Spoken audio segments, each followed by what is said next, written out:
Hello, isang mapagpalang araw po muli sa ating lahat at welcome po muli sa FCC Online Sunday Worship Service. At dalangin ko na sana lahat po tayo ay nasa mabuting kalagayan at patuloy na iniingatan, pinoprotektahan ng ating Panginoong Diyos. Okay, so because this is a Sunday Worship Service, so samahan niyo po muli kami as we share the Word of God, as we study His Word, na patuloy na nawa magbigay sa atin ng kalakasan, lalong-lalo na po sa ating kalamidad, sa pandemic na ating pong naranasan sa panahon na ngayon. Okay, so speaking of pandemic, speaking of COVID-19, speaking of other popular viruses tulad po ng MERS, ng SARS, mga nCoV, all of that, isa sa pinaka-common sa kanila, yung the way na sila ay natatransmit. Okay? Kung paanong sila ay nakakahawa sa iba. Okay? At paano ito dumadami. Kasi kapag ka ikaw ay nahawa, hindi lang siya parang addition, kundi multiplication kapag ka nahawa yung isa manghahawa ng dalawa, so on and so forth. Kaya ngayon, yung sa pangyayari ngayon sa COVID, talagang buong mundo na at talagang milyon na po ang merong confirmed na mga cases. At talagang hundreds of thousands na rin po ang namamatay sa buong mundo. So nakakalungkot. Pero tingnan natin yung paraan ng virus na ito na siya ay makahawa. At ang tawag po doon ay infection. Yung infection, ito yung paano siya nag-i-spread, nag-i-spread from one person to another. Okay? Ang infection, meron siyang mga synonyms, mga kaparehong mga salita. At ang tawag doon sa iba ay contagious. So, infectious, and then contagious, and then communicable, and so on and so forth. So, may mga terms po yan. At ang meaning po niyan, ayon kay Webster, meaning po nung infectious or contagious or communicable is of a disease that has been spread from one person or organism to another. Okay? So yan po ang sinasabi dyan na meaning po ng infectious or contagious. So siya ay nakakahawa at maraming mga sakit na nakakahawa. When we think of diseases or illnesses, usually dala ito ng mga virus, dala ito ng mga bacteria. And ngayon nga yung COVID-19 virus which is na galing din sa China. And itong mga virus na ito, mga microorganisms sila na microscopic na hindi mo nakikita. And gaya po ng aking topic nung nakaraan na mabuti sana kung yung mga infected ay nakikita natin na nag-iiba ng kulay o nag-glow o kung ano man para malaman natin, pero hindi nga natin sila nakikita. So napakaliliit nila at napakabilis nilang manghawa ng ibang tao, and they are deadly. Okay? Nakakamatay po silang lahat. Kaya itong mga virus and bacteria na yan, so may mga uri, yung sipon lang Yung sipon lang is a virus, kaya ang dali mo rin makahawa ng ibang mga tao. So mga sipon, mga ubo, yan, cause ng mga bacteria and all. So kapag inisip natin na nakakahawa, ito yung unang pumapasok sa ating isipan. However, meron pong pangalawang meaning ang infectious or contagious. Okay? Mag-focus tayo dito sa dalawang synonym na ito, infectious and contagious. At ang pangalawang meaning na yan, medyo hindi siya pangit. Okay? Medyo dun siya sa medyo positive side, sa positibong banda. Okay? At ang meaning po niyan, ayon kay Webster, is an emotion, feeling, or attitude likely to spread to and affect others. Okay. So, ang infectious or contagious, second meaning ay of an emotion or feeling or attitude likely to spread to and affect others. Okay. Example, ayon po sa study, yun daw laughter o yung tawa is contagious. Ano po ibig sabihin nun? Nakakahawa. Okay? So mapansin nyo yan pagka meron kayong narinig na isang tao na tumatawa or nagtatawanan, kahit hindi mo alam yung pinagtatawa nila, minsan natatawa ka na rin Doon lang sa pagtawa nila natatawa ka na. Okay? So 'di ba merong nag-viral noon na video na may isang lalaki na parang nag-prank siya na ang ginawa niya lang nasa parang subway train siya or MRT na tumatawa lang siya. And then pagtawa niya, lahat na yung mga mga pasahero nung train, tumatawa na rin pero hindi nila alam kung bakit. Basta tumatawa lang siya, na nakatingin lang siya kunwari sa iPad niya na meron siyang pinapanood na kung anong video na nakakatawa. At tumatawa na rin lahat. So yun ang kaya siya ay tinatawag na infectious or contagious kasi nakakahawa siya. Okay? At hindi lang yun, maging yung enthusiasm, di ba yung isang eagerness ng tao na gumawa ng isang bagay or may matapos siya na isang bagay, yung enthusiasm na magawa niya yun, nakakahawa din daw yun. And maging sa yung pag-iyak, may mga part na kahit sa mga, let's say may nakausap kang kaibigan na may dinaramdam or nasasaktan, umiiyak, minsan kahit na habang sinashare lang niya sa'yo, naiiyak ka na rin, di ba? Nanonood tayo ng mga movie, ng mga pelikula, alam mo naman na hindi totoo yun, alam mo naman na nagdadrama lang sila, pero minsan naiiyak ka rin. So, nahahawa ka dun sa ginagawa nung yung pinapanood or nakikita. So, contagious siya or infectious din siya. So, bottom line, as per the study, ang emotion is also contagious. So, marami yan, may emotion, attitude, and feelings ay mga nakakahawa sila. Okay. So, ngayon, talon tayo sa ating topic. Okay. Ang title po ng ating topic ngayon is Let Us Infect Others. Sige, manghawa tayo ng iba. Kung sa Pilipinas ngayon at sa ibang bansa, bawal na bawal ka, kaya tayo nagkakaroon ng mga quarantine, nagkakaroon ng mga lockdown.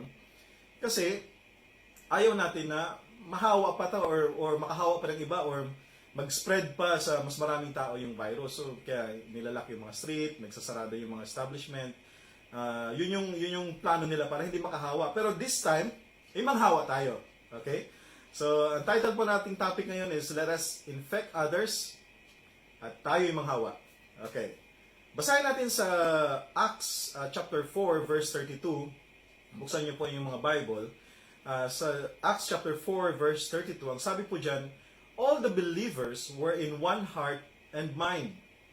No one claimed that any of their possessions was their own, but they shared everything they have. Okay? So all the believers were one in heart and in mind. So iisa lang yung kanilang puso at isipan. Okay? And they shared everything they had. Okay. Although ang sinasabi po dito is yung about possessions, but actually when you talk about sharing, pwede mong i-share ang maraming bagay. Diba? Pwede kang mag-share ng advice. Pwede kang mag-share ng salita ng Panginoon. Pwede kang mag-share ng kwento ng buhay mo. Marami kang pwedeng i-share. So, hindi lang ito possession, kundi they shared everything they had. So, ano yung shinare nila? Ano yung hinawa nila sa iba? Okay? Ano yung in-spread nila sa iba? Yun yung ating pag-uusapan sa araw na ito. Okay. Ano ba yung infection or contagion? Yung root word po ng contagious is contagion, which is, yun nga, is spread from one person to another or one organism to another. Ano bang uri ng bagay ang pwede nating maihawa sa iba? Okay? So, pag-usapan natin yan.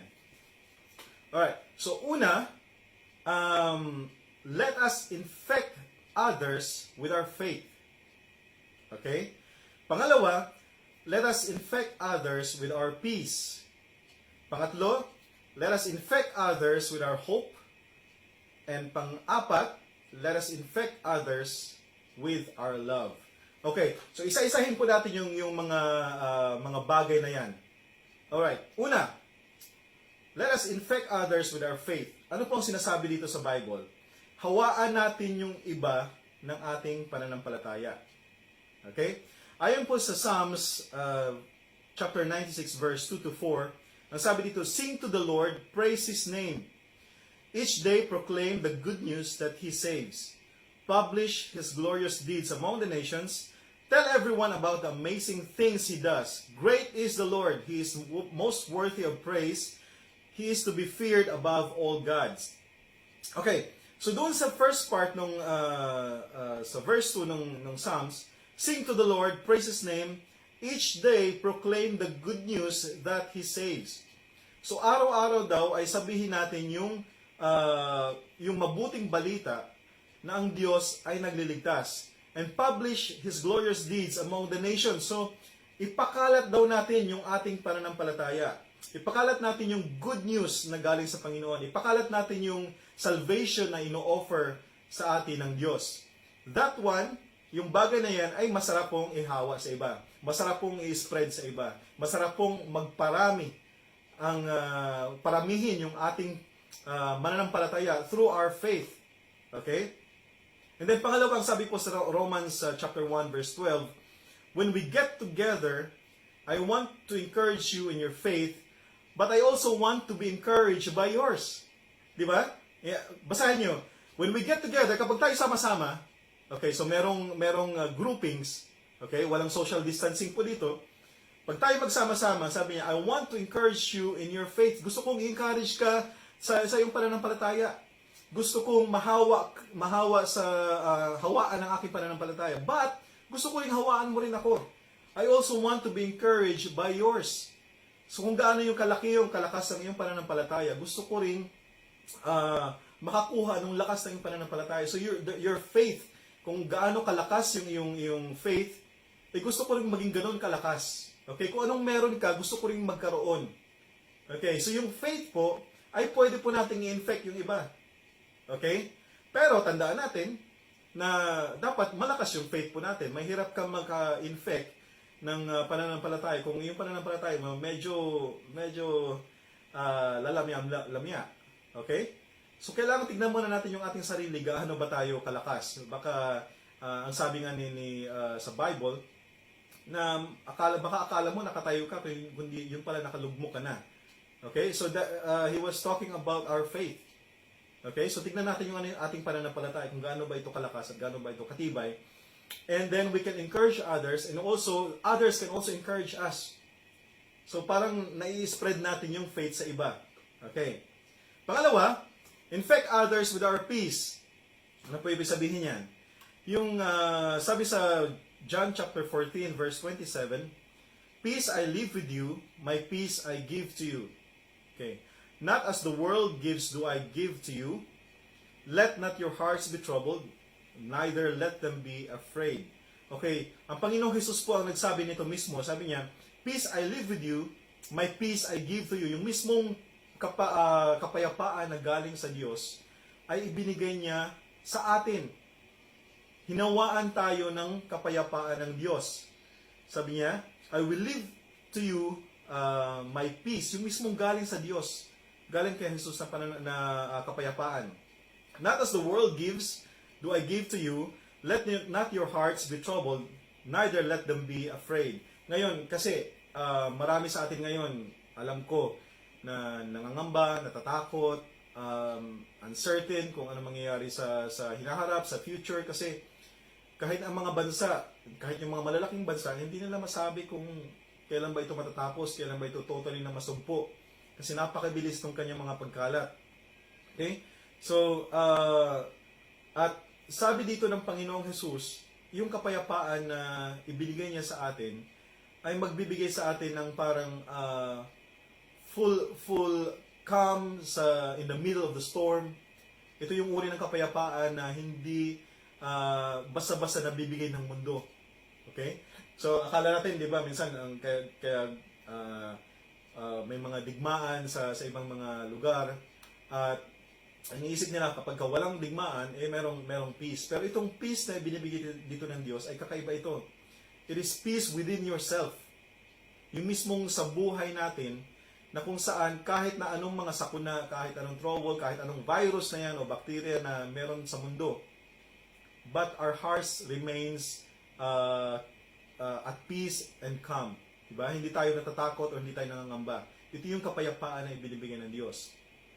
Sa Philippians chapter 4 verse 7, ito po yung CEV version, then because you belong to Christ Jesus, God will bless you with peace that no one can completely understand. Ito yung sasabi ko kanina, na hindi ito na yung ating capacity ng ating isip na intindihin itong uri ng peace na ito, ng kapayapaan na ito na binibigay ng Diyos, na hindi makakomprehend ng mga ordinaryong isipan natin. Sabi niya, and this peace will control the way you think and feel. Okay? So yung iba, nagkakagulo na, kung saan-saan na nakakarating, kung saan-saan na nakapunta. But this peace na meron tayo na ibinigay ng Diyos sa bawat isa po sa atin, it can control the way we think and feel. Okay? So hindi ka basta natatrouble or hindi ka basta nangangamba or natatakot. Because you have that peace that comes from the Lord. At itong peace ito, masarap itong i-share sa iba. Kasi maaaring yung iba sa atin ngayon, kahit mga kapwa natin believers o Kristiyano, baka hindi lang nila sinasabi pero natatakot sila. At baka nangangamba sila. At baka nag-aalala sila. At minsan na-stress na sila kasi marami sa atin ngayon ang medyo hirap kung saan kukunin ang susunod na isasaing nila. At yung iba sa atin hindi alam kung saan bibilihin o saan makakabili, hindi makalabas ng bahay, naka-lockdown. So marami pong mga ganong pagkakataon na pangyayari ngayon.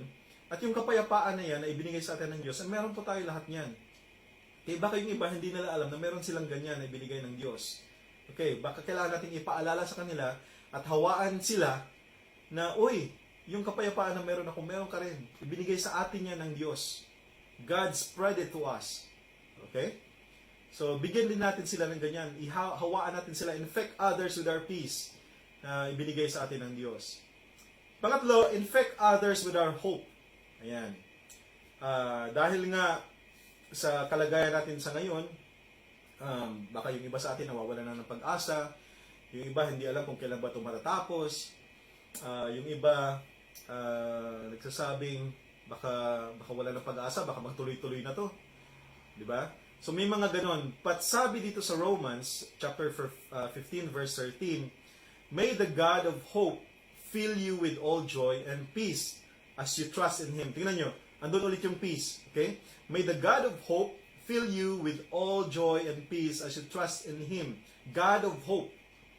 So that you may overflow with hope by the power of the Holy Spirit. Okay. So yung pag-asa, yung hope na ibinibigay mismo ng Diyos, na sinabi dito, God of hope, it will give us joy and peace as we continue to trust the Lord. Okay? So gustong sabihin dito ng Panginoon, yung hope na meron tayo na ibinigay ng Diyos sa atin, hindi basta nawawala yan. Yung pag-asa natin na ang Diyos ay lagi tayong tutulungan, yung pag-asa natin na ang Diyos ay lagi tayong gagabayan, sasamahan, and will continue to protect us. Iingatan tayo ng Panginoon. Yung pag-asa na yan, nandyan yan palagi sa atin. At isa sa hope natin, yung pag-asa na sa kanyang muling pagbabalik, yun ang pinaka-greatest hope natin. Na babalik muli ang Diyos at makasama natin ang Diyos sa langit. That is the hope that we are always longing for. Okay?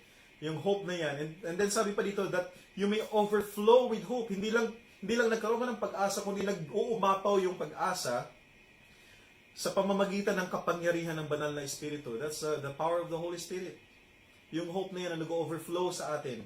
So dahil nag-overflow, kalat na natin sa iba. No? I-infect na natin yung iba, yung sa pag-asa natin na yan. Kasi baka yung iba sa atin, hindi natin alam, nawawala na rin sila ng pag-asa. But hope from the Lord is always there. Given to us. Okay? So yan po ang lagi nating tatandaan. Sabi sa Romans chapter 8 verse 24 to 25, for in this hope we were saved. Dahil sa pag-asa na yon, tayo ay naligtas. For in this hope we were saved. But hope that is seen is no hope at all. Who hopes for what they already have? Diba? Kung meron ka na, ano pang aasahan mo na magkakaroon ka nun? Meron ka na. So ito yung sinasabi dito ng Bible. Who hopes for what they already have? But if we hope for what we do not yet have, we wait for it patiently. Okay. So yung pag-asa na yun pala, yun din ang nabigay sa atin ng kaligtasan. Okay? We wait for it patiently. Hinihintay natin yung pag-asa na yun. At yung pag-asa na yun ay ibibigay ng Panginoon that as according to His promise. Pinangako sa atin ng Diyos. At ang Panginoon, kapag siya ay nangako, hindi yun napapako. Ibinibigay yun ng Panginoon. In His own time, in His own will. Okay? So lagi po natin tatandaan yan. The hope, the God of hope, may fill us with all the joy and peace as we continue to trust in Him. Yung ating pagtitiwala at pananampalataya sa Panginoon. So ito, pwede nating infect yung iba. Let us infect them with our hope na meron tayo. Okay? And pang-apat po, infect others with our love. Tayo po ba ay umiibig? Tayo po ba ay madalas na nag-share ng ating pag-ibig sa iba? Baka naman yung iba maraming iniibig. Yun po ang hindi na mabuti. Okay? Pero ibang pag-ibig yun. Okay? Yun ang eros na love. But the love dito na sinasabi dito sa Bible, basahin natin sa John chapter 13 verses 34 to 35. A new commandment I give to you, that you love one another, just as I have loved you. You also are to love one another. By this all people will know that you are my disciples, if you have love for one another. Okay, a new commandment. Yan ang sabi ng Bible, a new commandment I give to you. Binigay sa atin ng Diyos, that you love one another. So, I would love you, I love you, I love you, I love you. You love one another. Pamilya mo, kamag-anak mo, kapatid mo, kahit yung enemy mo. Sabi sa Bible, you have to love our enemy. So, we have to love everyone. Yan ang gustong sabihin na sa atin ng Diyos. That you love one another. So, we share the love, we spread the love. Hawaan natin sila ng ating pag-ibig. We infect others with the love that came from the Lord. Just as I have loved you. Kung paano daw tayo minahal ng Diyos or inibig ng Diyos, ganon din daw dapat natin mahalin ang ibang tao. Okay? Maalala nyo sa John 3:16, for God so loved the world. Ang daigdig noon ay punong-puno ng kasamaan. Okay? Walang matino noong time na yon. Walang malinis noong time na yon. Walang banal noong time na yon.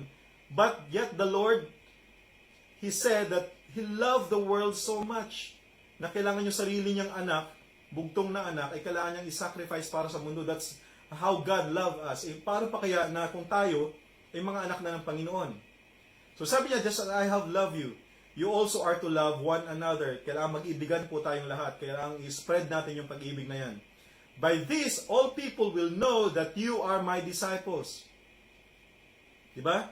Kapag tayo ay nag-iibigan sa bawat isa, pag binibig mo yung kapwa, one another, yung neighbor mo, okay? As the Bible said, by this all people will know that you are my disciples. Ano ba nagagawa ng pag-ibig? Kapag ang pag-ibig, kapag ikaw ay umiibig, hindi mo sasaktan yung iyong kapwa. Diba? Hindi mo sila gagawa ng kasamaan. Hindi mo sila pag-iisipan ng hindi maganda. Okay? Ganun yun. So, and then because of that, yung good, yung kabutihan ay mangingibabaw dahil merong pag-ibig. Okay? So if you have love for one another. And sa 1 John 4:19, sabi doon, we love because He first loved us. Ang Diyos muna yung umibig sa atin. Hinawaan muna tayo ng pag-ibig ng Diyos. God Himself shared His love to us, kaya tayo ay natutubig. Kaya tayo ay nagkaroon ng pagkakataon na ibigin din ng iba. Dahil ang pag-ibig ay mula sa Diyos, shinare niya sa atin, hinawaan tayo ng pag-ibig ng Diyos, at dahil doon tayo ay pwede ring manghawa sa iba. We can infect others with our love. At yan po ay isa sa pinakamahalaga na iniutos sa atin ng Panginoon. Isipin niyo yung lahat ng commandments sa Old Testament, di ba? Ginawa niya lang dalawa. Love the Lord your God with all your heart, with all your strength, with all your might. And then, love one another. Love your neighbor. Just as I have loved you. Yan ang sinabi ng Panginoon. So, the Lord loves us first, so we have the capacity or capability to spread that love sa iba. Lalong-lalo na sa ating kapwa. Okay. Now, the question, ang tanong, but how can we infect others? Paano natin nahawaan yung iba kung wala tayo nung mga bagay na yon? Diba? Kung wala kang virus, hindi ka makakahawa ng iba. Kasi wala kang virus eh. Diba? Example. So, kung wala kang virus, hindi ka makakahawa ng iba. Kung wala kang faith, kung wala kang peace, kung wala kang hope, kung wala kang love, paano ka makaka-infect na iba? Paano mo ito masishare kung wala ka? Diba? You cannot share something that you don't have. Di po ba? So, how can we share to others about our faith, peace, hope, and love? if we ourselves, tayo mismo, hindi natin nararanasan ito. Okay? So, we have to look in ourselves, tingnan natin yung ating sarili, yung ating buhay. Kumusta ba ang aking pananampalataya? Ako ba ay nakatayo? Ako ba ay matibay? Ako ba ay nakatayo sa rock of my salvation? Okay? Or, ito ba ay medyo, sabi ko nga kanina, lalamya-lamya. Di mo malaman kung mainit o malamig. Di ba? Malahininga. So, we have to look into ourselves. Kayo lamang po ang makakapag-assess niyan kung kumusta ba yung ating pananampalataya. Kumusta ba yung ating kapayapaan sa ating puso? How is the peace in your heart? Baka naman tayo ito yung hilong-talilong na tuliro na hindi mo malaman kung saan gagawin kasi nangangamba, natatakot, walang kapayapaan sa buhay. Kumusta yung ating peace na ibinigay sa atin ng Diyos? Baka iba nakalimutan natin na maraming binigay sa atin ng Diyos. At lahat ng ito ay binigay sa atin mismo ng Panginoon. Okay, baka nakalimutan natin. So this is also a reminder to us. Di ba? Are you bothered? Are you worried sa mga nangyayari ngayon? How is your hope? Baka ikaw ay nawawalan ka rin ng pag-asa. Di ba? But the Lord said, He gave us hope. That we may stay calm. That we may have peace in our hearts. Dahil sa pag-asa na yan. I hope na hindi po tayo hopeless. Ano? So I hope na hindi tayo nawawalan ng pag-asa. Kapit lang. Hawak lang tayo lagi sa Panginoon. Focus on the Lord alone and alone. Sa Kanya lamang. Go straight sa kabila ng mga nangyayari sa buong mundo ngayon, sa ating paligid. Continue to focus on the Lord. Kasi ang the Lord is still in control of everything. Lahat ng nangyayari sa ngayon ay hawak pa rin at under pa rin ng control ng Panginoon. Huwag po natin kakalimutan yan. Okay? Kumusta yung ating pag-ibig? How is your love? Tayo po ba ay maibigin? Are you loving as what the Lord told us to do? It is a command. Tandaan po natin, yung pag-ibig po ay command. Hindi po ito pakisuyo. Sabi ng Diyos. Di ba? Naging 2 commands. You have to love one another. So, tingnan natin, gaano ba natin minamahal, iniibig yung ating pamilya, yung ating asawa, yung ating mga anak. Di ba? Yung ating mga kamag-anak, yung ating pamilya, yung ating kapitbahay, yung ating kapatiran. Let's check in how we love them. Pinapakitaan ba natin sila ng pag-ibig o mas masahol pa tayo sa taong walang pananampalataya? We have to look into that. Tingnan natin yung ating sarili, yung ating buhay. At maaring pagbulay-bulayan natin yung ating sarili kung nasaan ba tayo. Are we loving them? It is a command. Ibig sabihin nun, iniutos sa atin ng Panginoon. Kapag iniutos, kailangan gawin. Okay? Hindi ito choice. Because it is commanded by the Lord to us that we should love. Hindi man masama yun eh. Diba? Ang nangyayari lang, yung iba, hirap na hirap. So, paano ibigin yung iba? Although marami naman talaga mga hindi kaibig-ibig. Pero, walang exception sa Bible when the Lord said that love everyone. Wala naman siyang sinabing, mahalin mo yung mga kaibig-ibig lang. Hindi. Love one another. Love your neighbor. Okay? And even your enemy, love your enemy. So walang exception, lahat daw ay kailangan nating ibigin. Okay? So yun po lagi natin tandaan. All of these should be seen in our lives first. Dapat makita po muna natin dito sa ating sarili yung faith, yung peace, yung hope, yung love bago natin ma-manifest sa iba. Bago natin mahawaan ang iba. Okay? So, magpa-infect muna tayo kung wala tayo nito. Magbasa tayo sa Bible, humingi tayo ng help sa Panginoon, manalangin tayo na Lord, maaaring yung faith, maaaring yung hope, maaaring yung peace, yung love, medyo hindi ko nakikita sa buhay ko, kailangan ko po nito Panginoon. At nang pag ako ay meron na, maaari ko itong maibahagi sa iba, ma-share sa iba, ma-spread sa iba, at magkaroon din sila, at mahawaan ko sila ng mga mabubuting bagay na ito. It is a good infection, kumbaga. Diba? It's a good infection that we can share and we can spread to others. So sana po, naintindihan po natin lahat ng ating mga napag-aralan at natutunan ngayong umagang ito. And I pray na tayo po ay patuloy na bless po sa message na ito na mula sa Panginoon. Tayo po ay manalangin. Panginoon, maraming salamat po sa inyo pong kabutihan, Panginoon, sa bawat isa. Salamat po, Lord, sa inyo pong mga salita Salamat sa inyo pong ipinagkaloob sa amin, Panginoon, ng mga katotohanan na kami po ay binigyan niyo po ng pananampalataya, binigyan niyo po kami ng kapayapaan, ng peace, that you gave us hope, and you gave us love. At dahil meron po kami nito, Panginoon, meron po kaming kakayanan na bigyan din po ang iba at may share din po ito sa iba, Panginoon. Dalangin namin, Lord, na sa kabila po ng mga nangyayaring hindi maganda sa aming paligid, O Lord, makita po namin ng inyong mga kamay na patuloy na kumikilos po sa bawat isa po sa amin, Panginoon. And we hope and pray that you'll continue to protect us and lead us, Lord, especially, Lord, sa storm na ito na amin pong naranasan, Panginoon. And that we will fly above the storm, O Diyos, dahil po sa inyong kapangyarihan at pag-ibig po sa bawat isa po sa amin, Lord.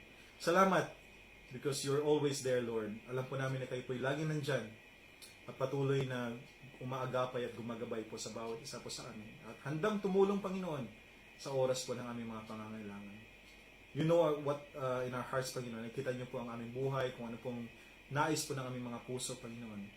And we pray that you will bless us with those blessings, Lord, na aming pong kinakailangan, Lord. Salamat, Panginoon, and that we hope and pray na yung aming pananampalataya ay patuloy pong maging matibay, Panginoon.